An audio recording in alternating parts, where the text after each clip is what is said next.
Nana nanda itu kutungan matango. Ke raviti kona nanda ulutanga. Kina pi kambuli itu. Kena kambuli nda tunggoi pura-pura. Nelo tambu kina pi kambuli. Ona tiga putaman dana ipa madala mo ni ronga da se da pamanda nelo tambu. Na tabo koya. Dona ipa madala utura rawa birna kianan dau. Ni na matanggali turumanda ni tutu batama ke na dona lubena. Lubena tangani se lubena lewa. Na non rau soli baka sama se na non rau dua bata na baka sama na itama ke na lubena. Se na rau vi mositi o tama ke lubena na dona kame voe dori. Saba kakina na tutu batama ke na tutu baka lubena na baka sama ni bola tambu na kalau ke na lubena. Na non ro be suli taka na non ro baka sama. Na non ro le dua bata na dona poindi ni sa siama bata kina na non ro na lo mandrau na non ro baka sama na non ro kila. Ngo na bonua angai da butikina na elo tambu na siama. Ro siama tikina na tutu batama ke ni tutu ni lugana. Kembali na elo tambu na elo nrau ni rau sama dua bata na dana pointi. Kona kianea koe soboraki ene singa ni po. Soboraki kamatana takamai na elo nrau na non rau tutu na tamana keno lebana kembali sanga mi dhabuti kina na le tolu en dua mbau. E mute utarakia na rau ni tonga isamatea ni ke na pura-pura buli ada satu kina ni kua. Kena pika talanga bakon tombula ada satu kina. Melo tambu mana biang baki, melo betul mana matango. Mbale bain don elo tambu sa tombo karawan numu tos nilotu. Mbale sa tiko ngori na elon rau. Sa tiko pateiko na leon rau. Na dau bing buli koro atiko tamai na ilako ni nonde tingo na tamata. Saya koya indoni pamadala ti tombu ni elo tambu. Kiana singa da sota kainiko. Na Asian Psalms, Modern Crisis. Na same donan rau kapa, same makawa, dona same doni tolano asa serkali makawa. Kaina ngauna bou, dada buka-buka. Environment go na climate. Na creation saat itu bu ya papala. Satiko lenga. Bau sakaiwati na tamana na lubena na bonoi sotakina na non rau na loman rau na lon rau na waka sama na bonoi basikina na lo tampo. Membale na italanoa na matango na italanoa ni non tuli suba mai siana kena poko roko taki na tutu bakalo ena pika buli kia dengar tuo. Mentasaba kaya wadi dina tagtiko ni kuwa na kaya nabi kambuli kita ngana tamata kena kaya tuwa politiko ya sa siyang ulanganin doon ituwa doon na odan ni buli. Ni kuwa sa ando tiko na crisis leo. Ni kuwa sa tumbo mati songo na pura-pura meratike bu walia siya tapa manda. Lenga tiu kina nonda pura-pura. Sabi sa unan raki sa tekebu bakila wireti kwai batini matasaba sa bakila talanga na itete sa kama ba lebu non da be kau non da be bun kau lebu mana kama sa tekebu eli talanga isona kara do bulo tuiliu sa bisau sa basi kamai isona kau bobo sa eli isona manu kara do tu merdo beibuke na kena pa toro taki na nonda pura-pura. Na tangi, na waitui, na ngonda. Sa kau tetu na kasinganga, porusa. Anduang na tu matemendo na kone asini ber sa tubi ko sa nang wakati na fiba ngone sa da koto tu neng na wainganga ka santa paru ta ko kenda menda ya do kosonga na non bula ka ku ni pampalau taki mane tu kai tingo era rau ni panu numi kenda menda wakasamata ka siwadi manda nando ni bimbuli ti tombu badaba na non isema kina kaambulia ya na dava au rawa ni nguma tua kina ni umaroya na kaambulia na don bimbuli me baka na non dei tutu batamata na kai bura non da chame ndonan rau kapa wasi tu botul na same ngori dua tiku mane maten tikina dava ni kadio ni tikina Ndua tegu mani katini kini karosu kapa kan dua kategu karosu kapa me dava sara na tul sanga bul kalima wasi tiku botul ya me una tukuna ngapal ala kana bi kambale tana wasi ni bolongo na wasi ndua mana tikine ndua kina tikine diwa ndarawa ni pulida mana nonda wili kangori ni nakalo wasi liu takatunga na kakede embulia Nandau ni bembuli se liu takatunga na pe kambuli. The Creator still reign. Ya anda sa pakila ni kuwa ni sabi sa se tabuki na nonta bura-bura na bukuni raki. Sa iba takila-kila ni ta sa takan nakalo ya nakaya takaba. Anda sa pakalila itagi ko ya kata siya ni Grabe ko ya me bakana no tutu bakalo me bakau sakawati manin dolan nunggu pamadalan matai dindai. Kami membal na same donan rau kabahan dua kina diwa ya bakan dei takatiko. May nangaw na ya me dapan dindai ni ko ngai liutakana be kambuli kedanga. Sangani tutani se tu bayawa. Me bakaya kai tiko na tikine rua, na tikine tolu, na tikine lima, kena tikine diwa. Sanga ni tuta nyoka. Tiko saranga ena pe kai mulia. Ia, enta pa peo kan taka tiko na nonda tiko na rusubukan dua na senturi wa rusubukan dua na bagin rau. Ngonongo enda sa sulia ba kuku na nonda ba kasama kina nonda bombauta. Kina nonda kukua. We put much faith in human power. Nonda kukua. Kada sulia tu doko nonda baka sama kina nonda technology. Kona kabo ko sa tekebu me beso takati ko na rei ni beka ambulia na kalo. Same donan rau kaba e bagandi te ko e risenta taka le pakota le sumai ni kalau e nonanga kakiri sera talindo tale elewa enda sini kalau na tamat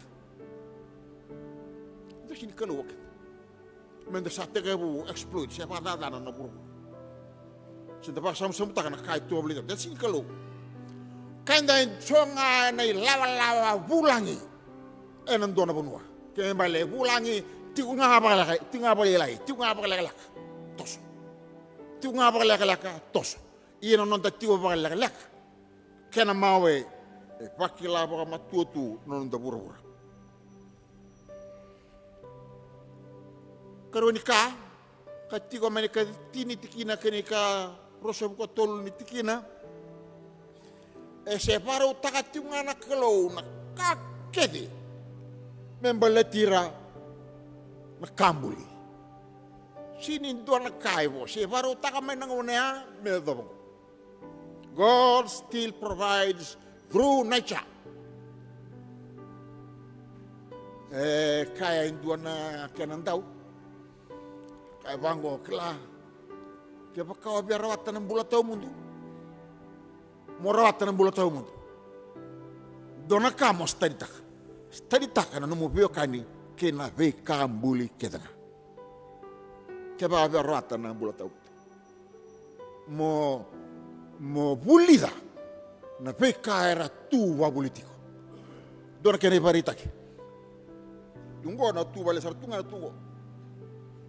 Na kini mbulango ai sitiko iki. Sanggai vango na kani taka e parutaka okoya. Sanggai parutaka mai na kambuli.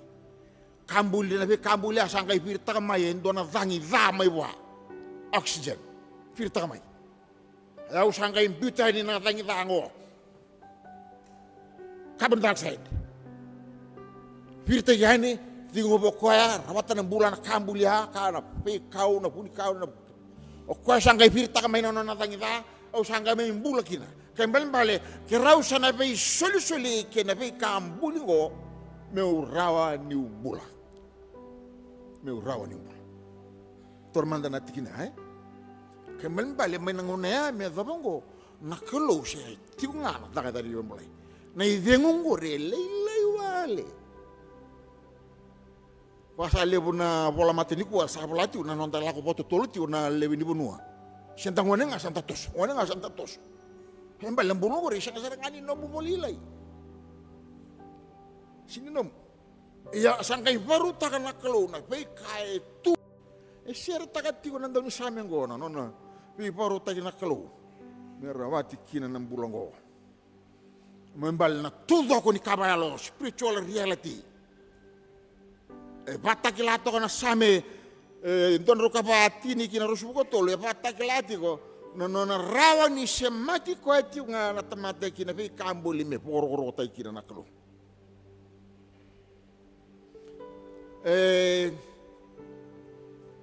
pe kambuli tungo bakasanga walangani don nambula me rawata sendo na soli sendo na system sendo na testimony ngoy Dona vanua e rawa ni vaklekina na nona tiko nakalo e na nonda burbur. Dona po hindi binasar nga ya. Dona po hindi binak. Kaya mbale siyang walang tiko na ipola tabu na numukila ni tiro wili ka nga. Yan na numusamatiko kinapay kaira tuwa politiko. Gori na vanua e sero mekina. O veima da ambulia na kakedo ko. Daba manda ne buri ni kake dago. Ne katolu ni wasi ni bolong gori tipo me karuso kapake ne katolu sangabuli tikina. E batingo na tuku binaka me baka sa pirta kita ngo baka wili ganangone. Oya ni babu ya tinga na pura na yalo ni kalu. Babu ya tinga. Kembali rikaba pati ko tinga pura. Be talia sara ke mani vadaba ne bi mo bota ki do bedo. The Spirit still renew the earth. Wayano kena semati tiu mai na pe kambuli kena marutaki na pe kambuli tu ablit kenta. Asaya pala na yalo ni kalu en deli wai sabos kalau sa tiu mango sabos tiu ngakembal la buru-buru siya kani imbuli na linga imbuli tiu nga na bos. Men dua mai men duango. Ayo siya nimbuli metrana teknologi ko tamengo sem-semata bata kay rawa ni Dona Robert. Ko siya nga posot mo nga kay lako. Masaya pa pala ganyan bali. Ko sarang nga daka takarawa na loman raw. Ko ya pala to ka. Ko ya pa pala. Sulia na itiang unimbula. Pekambuli kita nga ko sarang nga itiang katakata. Ni ko ya pano numikina na sobraki ni alutamba.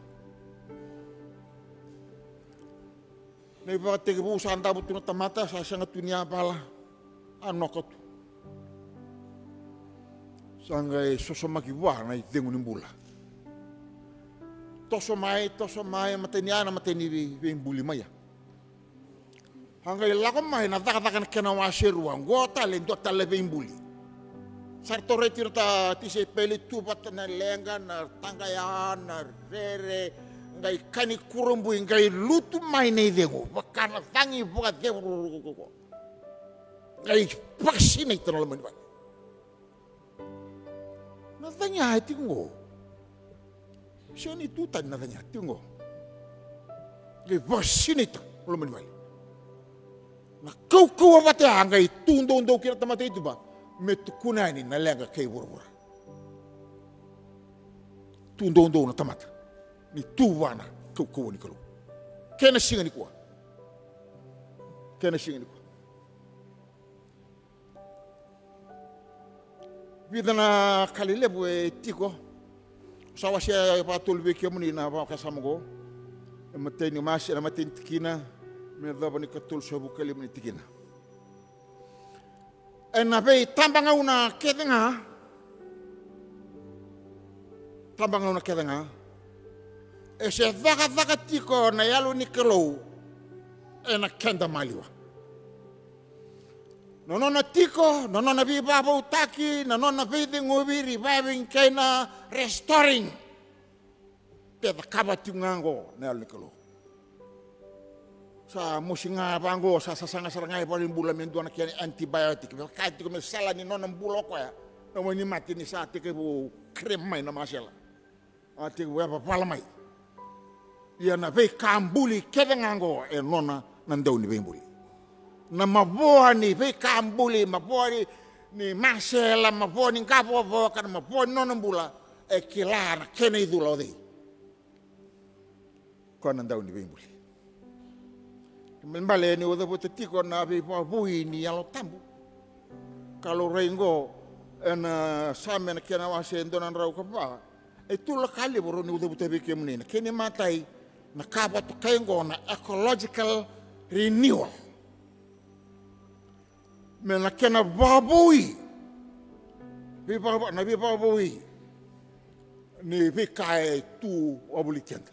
Kena pas sama taki na dangin tu kanda denguba na reforestation. Kini keruan na spiritual renewal na babui ni kabayalo lamanta. Kini ba madalo na imbita ba malu ya ni muri. Dotale na personal renewal. Ngona kabya ba imbitati ko na same na kena mase donan rau kava roso buka ba lago somo. Ena vei tamba baki ena vei tamba ngauna na yalo ni kalau se pakure tiunga se garaba tiunga na daga ni bi babu ya nambula physically, spiritually and globally. Kita kabat kai pura todo. Kita kabat tiunga na daga ni bi babu na kalau. Usana sulia nagdani pa madala. Matango membalat na kena babui na kai tu babulit kenda. Kenda kena kai tu babulit kenda. Ecological renewal.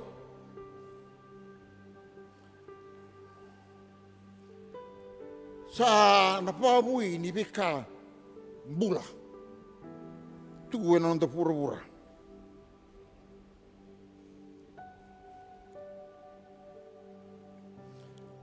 Anda sa pakila na bimbi ni nonda onikila na crisis climate crisis, environmental crisis. Ya na kena bosa matuanga nirsa bosa mai na kambula kona creation. Sarabosa. Ni sale mungana musukau sana sisi nanggele. Na sarabosa mai. Ni sale bunga mana kata yang terlewai, kami balsawara kintona, tinggal lamba berumbasika. Ni kuair sabosa kau kuamai nak kai tua beli kata. Endo tolong anak kena kategori na tinggal lamba, rua, vitarabia 5 saranga, sabosa mayok. Bosa maya ni anak raka saranga mai na nonda penuh. Sabosa mai nak kami kami. Saat 3 bos. Sa pangalala so nakoro sa toki ni sa lume na mata sa bosa mai ngo kada da buto tini ko ni crisis sa nga sa bosa nga mai na kaambul sa bosa mai ni sakila ni sa sini trara wana pur na kaya do earth is suffering sa terapi buana idolo sa singani sa sini po sa tarao pura na kada po ito. Nabi kai tu ulit kan. Kembali sa sini yang me tiko lona lotu. Na pengona me bosa tiko. Bali bosa tiko eta puta tiko ni kwa na ndawi buli to bambauta. Kato tiko kina sobra kina tambu kongo kaba tiko na daka ni pembuli enonda pura-pura. Sini nanda na pura-pura. Sini nanda na be kambuli. Sini nanda minta pasam samutaka. Creation is not ours to exploit. Nakanganda da kabatingo na nanda pasam samutaka na kaya tu politika sa rauta mera positigo ena lima na kategori. Sa rauta me toki tigo nanda pi koro ni sa lubutiwani nonon ramata sama. Dona katale ye zebutigo nanda samengo. Non dei tutu botama dokenda ka tigoro non da kadundui mai bera be kambul taleso kento to ndui bai lai da ding batinga na dangi da kana tigo yo kento ba meto ndota ne tutu nikina ne tutu e baruta ke ya ne tutu baka steward mo batawa mo tuira rata ka ba matau na kai tu ba politiko tu rata ka matau ya sakane rarawa minda sa kia ba deudahen ni kuwa enda sa bayangata kana itutu ne nonda kali mai burubura me nda rawata kina na lomanda profits benefits ni kuwa antona kana bulta kingele da tu sa te bubanga ngai lesu sera free hole ba taba na be tikitini ngel retu ko suara bolingan nda kai randusingani rareta na wanga ni takos sara yado kina na loman ram sara dusiengo ni kuwa sa seule sara nangele ko ngana isul asul mai bir nangasi ni kuwa sa boli ana free hole enda sara wata kina na lomanda kalai na nunggu mararo na nunggu tutu bai batawa tutu bai turara meu mararo kina be kango rawa na be bobui rini wel possible rawa me kaya tiko na bata klara kina wasero subukon dua tikine lima reida au sababui na kake denga ecological renewal begins with spirituality point di benaka na babui ni kai tu babuli tianda erawati koin dondonga ni tu babi na tu na lomanta ke membale na lotu me posatico erawati ngana bi babui re be kai tu babuli tianda ni tu na kabayalo ecological renewal begins with spiritual renewal membale menda tokona non daka na kalo era na maroitiko non da pura ndo tala ka ba tokengo na babui ni bi ka ba spiritual renewal pa bibita itu na samele musubukon dua na ai siapa subukon tolu na Roma tinika rua etiukin nangangandre ni bi ka ba the need for revival. Dalam sabi na katiki na bibo bui, dalam sabi na katiki na bibo lutaki. Dalam sabi kan tinandir taka ni kuan sa oso sarang apo lebo na ministry na lutu. Oso sarang apo lebo. Iya sama mala na kabayalo badai in spirit. Ya na rosa bukan dua nembagin rau, gua na nona isuli bekianda. Anda sa rei oso ena lutu. Ia sama mala na kenelo. Anda sa kilaitan ni lutu pa Kristo. Anda sa dalata tigo boleh na kena bode una kena maruta kena bro. Anda sa kune boleh na bibo lutu. Ia sayali absence in the heart. Sayali na kapa marigeti alamu. Ane kau leva kau chamata tigo que na rosa bukan dua na embagin rau Isati ko sone patakil kila nintangan rea na bibawui. Opo sa tinggo na kambaleta na bikabayal. Ecological revival sa kayoti na renewal go na spiritual renewal. Ti ko sone patakil kila nintangan binakata na bibawui. Endua na masuk sa lalamay. Prayer feel empty. Salal. Santa masuk sa pakangay tungay dela bubu. Era kaya Dr. Kim na presidente ni Lotu mai Korea. Ngon sekali tegu pamadala mai kita. Tuno ko na arto mas dona singa. Arto mas dona singa sangkai posama yen dona marama sama mas palabu sangkai tuno ko. Klano ndo buru tango. Era veindri ngiti kina na devil lai devils and demons. Na masuk ke takani po desa sa takani non delilala ko asasin rani durung bas katarawa na babaku ni non roto vitor lingatu na kende me di tengo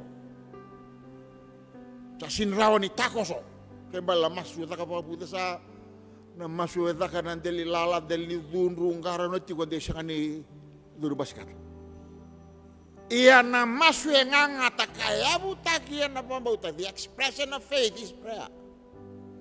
Na masu ya ni lakwai ni ertu pangalala na reitumai. Pangalala reitumai. Kaya membala sana yang amentuan na bui ni tapa ni sate ke bu mamare sombu. Membali masu au biar pakai. Na teologi ni masu ya.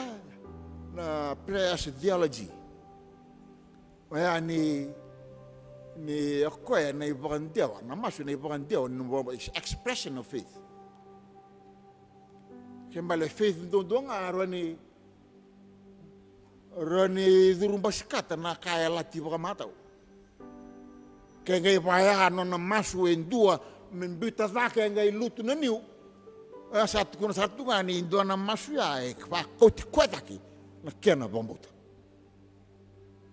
Ka durung bas kateani na pura-pura kada sangani bi pala ngaki kaira rasa liu kaira sa pabi taliata kaira keden ora na otu keden. Sayang amen dua nabi babui bayalo batin santa pakila ni sate ke bu mamare se mamanta mai se lala na masu. Kaya sate ke bu ya wakamay ni bali ni bosa ni kelo. Se kaya sa Elia na numu first love. Wakay ti umay riway na lotu ni walotak. Endo nangaw na talay nangaw sulimbulukina. Go nangaw ni lotu binakan tuon-tua. Bale pa kangaw sa talabit aki mauray drakalo. Nangaw ni sulimbulan na matay sa rangay ni ngaw na. To sa balilay, to sa pataman ng ragi, to sa pataman ng bisaw, to sa pataman ng pangkasing kasya, may ulit yun.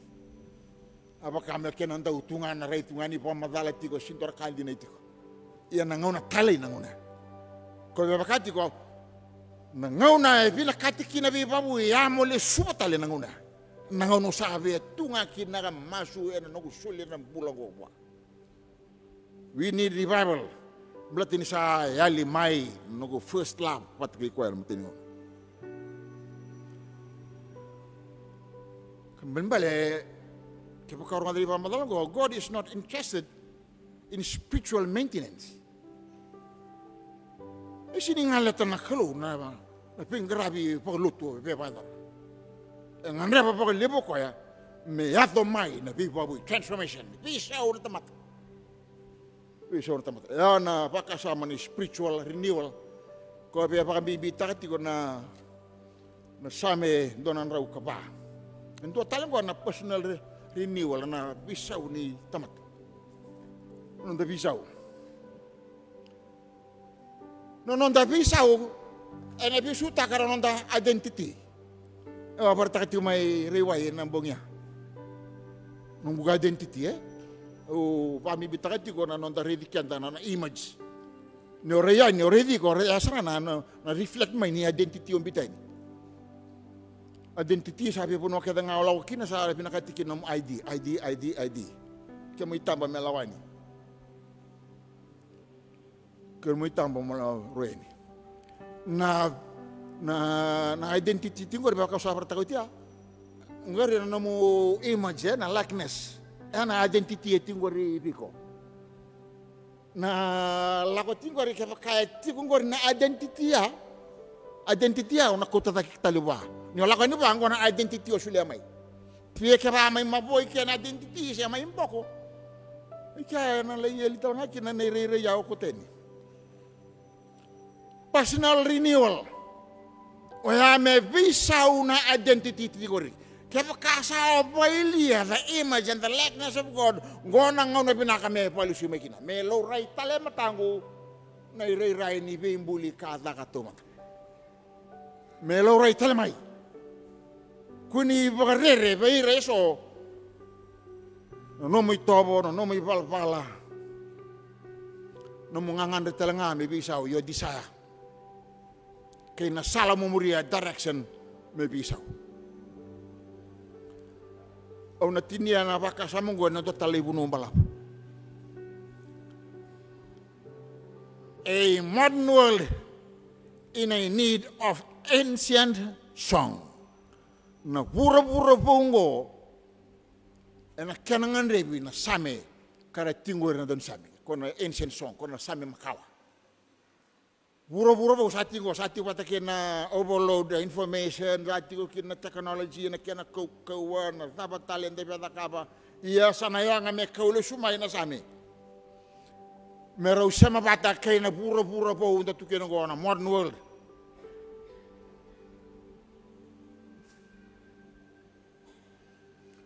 Na buro-buro anda sengang ame pisau ngan reba po lebu na sami.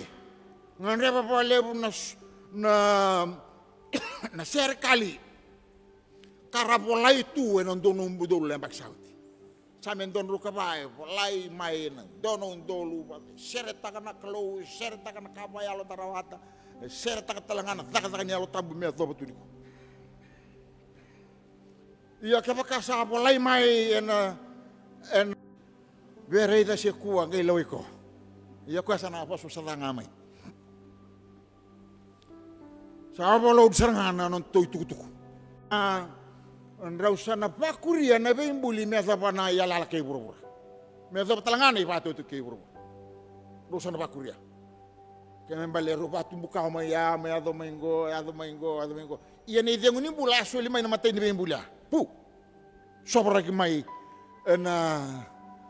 en dona ve kani rupa dora sama ni yapa pala ni alu ni kelu en kete lako mai procreation ko ya toso tu mai na dengu ya mai ke pamu tu mai ya se pamu tongang me adobani ni batau de kebro kembali tu sana kai bakuri ne be mbuli ninda pa matu bu bale sana kai bakuri nunggu kawa ado sarna keni daba nei dengu ya tegu maya kembali na original kento tu mai torongo tu chungo mai tebu katelani tu waraki lobun lase cara mai bakurian nangone bakuriani nei dengu original ka tegu tagi mai ene kene tegu kembali bale na ngongo nakalo ese maru taka tigunga no na bimbuli balinda pakan dinan takat yun tamata ninda bakuri itu ngamai na dengu ni bimbuli ya me dabuli to kulungatan itu sota kaya da maro bole bunda me sota kaya ninda ate ke buya loma da saba loma karena bakuri itu gani ne toso ni teke buni ka original me dabuli kene ututi ena non da pura me pakada sa kilani sa teke bumbasi ka mai na climate report na report ke ni climate che sa pakilai na ngono ni sabe serious ta ke bailai orto na cop 23 sa lango ara pakilai bailai sa teke bu lutumbi na pa madala sa na report e solitika ne be matin tu membala tanaraki kena ecosystem Sate ke bu me kamu suba breakdown. Sate ke bu tata bu ke sali pata nonto tu mati sama sa lelai na tangin bulan-bulan jadi bu. Lelai na tangin bulan-bulan. Oni kilana yang ngori rika papati ko itu mat rika papati ko na. Karatuki na be misini kede lamon yang ngori me apa lata tu me rauni tos tu kino ko ndor. Iya kaba kasama ni dora kai musim me kia sa tarabisar ngake bale sa exploitage na yang wah sa pa kasam ta kino sonaka. Sa pa katata ni na sonaka. Sa anggito ba ka siber rabi sa kamusike walalenga sa isa le sa tigumbi balik na ba niya pa kasam ta ko na ngon apa kasam ta ko na ya kemani pataba nakai tatakaba God still see the beauty of his creation se reda tiungana kalo na toka ni kai mbuli ambal ni original kamaro takatu kena baru taki merem bulan-bulan kara tumbuh kara maroi baru. Nabi mbuli siya nga balangan indo ni tubo-tuba. It's not a program. Ito nakawa na kalung na kaya marutaki. Sa rete ni sabi na katu sangga may pwede yung nidaba ni marutaka kaya na kaya. Santo ni tuku tali inda reda na nanda siya mawana kaluwe. Sa reda ni sabi nakasabi mo. Sama raw. Yung kasarete umay sa reda ni dapat samsam-samta ka. Sinikin balimbalyani sa lati kiyanda. Sinikin balimbalyani lepo nakanis. Siya nga, siya maru takati nga ko ya. Nakai talitaka. Nino na bura-bura. Iya. Mapakaw sa kawati ni ko anda sa sinda ko tanto kaboli na kaya marutak na kalu. Marutak na kalu na buro ni ko sa sinda tanto ka. Sanda ba bitay la taka sarangan anong dati ko. Anda sa baka sambu-sambu taka nonon day tutu baka batawa, tutu baka turarani nonon na imbul na kalu. Ano po no anda sa atu kinako. Anda sa baka bimbita ka na profits, benefits. Kapag lay taki na nonon da tatang maki. Totale, ni kuwa se koko tiungana kalau se tambu tiungana bro tiungana God is powerful and holy se tiungango ndakilani technology and darani access kina pe kakedenga iana yalo tambu we surit kenda menda duba pe kwa ya kambulia kakedenga technology ni kuwa access kakedenga ia nandau bembuli o quelle wamai na ka kedenga non kede ko na programa mbale na baka roko taki ni klo ena vai tobo takina non dabu do talatkina na baka tingor na samen donan raw ka pa tikine tol sanga bul katolu. Non tapaka roko tanak lo to worship God. Go me bakain doana lifestyle, me bakain doana tobo, me bakain doana balabala, non tambula innovation. Me kaku alenganin doana bi baka roko taki sen doana dubawa, enan doana singa nan doana mangawa. Me sa lifestyle, me doana rhythm doana bula. Non tanggarawa nakal. Ridam sarangani bula. Toso tu kaseni mundo. Ia niko sa lebu na kabo we. Lebu na oso. Lebu na soli. Sa lebu na tapi tosayaki. Sa lebu na bi kani. Sa lebu na nonda kirei. Sa lebu na kena bi matagali laumay. Sa sini tu ngalalaraw na tamata. Ia ni sa oso na tamata na bi ka tu atomai. Ia mo kelati ko na sini ngalalarawa. Numero di ko apa bonga ke ba anto yan reti kuno rono ko matailai mo mastiwa me ado nono me matailai na nomu boro taka nando ni bembuli me tiki nambula lifestyle no mo itabo no mo bala me boka takla na benga una kedanga no numero biokan no nonda vaksangra no nonda reida na marau mai buana turanga kasanga welenga ninduane soli na bulongo me pakai tu na tine terus ba And the sabak sangrama tu na ngunungo na maraw. We pursue happiness. Mana entertainment. Terkaya apa matatakan tu na ngunungo bunaw. O ira tikira running itu ira na entertainers. Kanan ruan sebe ira anda watasu suangamai. Iya fokus kin na tamat berarti apa? Ni entertain takana lamanda. Sarang gitu menembongi serta sueti mata konton tu berarti na sarang gitu sibia. Cio ke bang mau main don actors kembali aku sana eli mana stage. Elia no lengo aku asa ada. No nga ye bimbi ti ko wana entertainer mela ba me entertain ti yau mai. Me ba maru ta mai no lamang. Iya na ponongo e kunitiki na marau di pursue ni happiness. Semati ko kina kae paru ta mai. Membaleta na nungu kambli tiaw. Iya sa eli kina na kapat kaingo na maruroi ni kasam sa patikina no mu holiness. Sana eli. Kaya pakasanda tigibu pasangrati ko na maraw na. Wira sangut na maraw sa matinganir sa. Kana kani ba malando doon sa ngasul may. Bala maraw na no mu entertain tagi no mu maraw tagi. Maraw tino lamangum. Kaya nga may maraw na lamano ko. Kuni maraw tino lamangum. And the samaraw taka na lebu ni laban tataw kena. We rejoice in money, not a maker. And the samaraw taka na isoli tiko. And the sisahin ni maraw taka. Kani uti lang ha.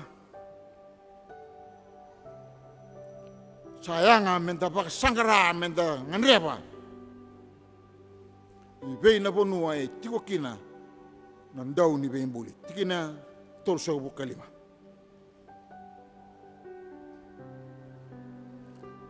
Kaya baka pasangkara na kalau pura-pura na pasangkara ko na kaya mulia. Beratangan ini sati ke buku kata na kaya itu bulit kanta. Iya sana lay kina nonon darida nakalo. Meba usah kayoti na loman rau na temana kay no lebanai lutu mai kinela tambu. Kaya veide nguvi mai na nguna me adobongo. Ena mataka nei ndai ena lomani bolo tungo se tiko ngani dengu kata ani kalau ena lomani bolo. Anga menda marutaka kanda bawa bini benakin. San doan anda masuk. Bina boleh besar nei tungo. Kami semata nei alo tambu kena pi kambuli kena ngasa tu abuli tiki mami. Kena tuku kami sarang ngada kami sanu itaka. Nei kami na tundo ena pambauta. Kuni kata kana kambali tiki muni. Na pura-pura kaya misapa kilatungo na kaya na tamoy na kaya na mabawa kaya misapa ka nui kina nakalaw na nung nibi dengubi na kaya misarawatan na itabi o nibi kadibi may kina be kaya mameke na boleh ni tukubi na boleh na niyo mi porongotiko na ada Yesus Kristo ni mami turanga kay bombula. Amen.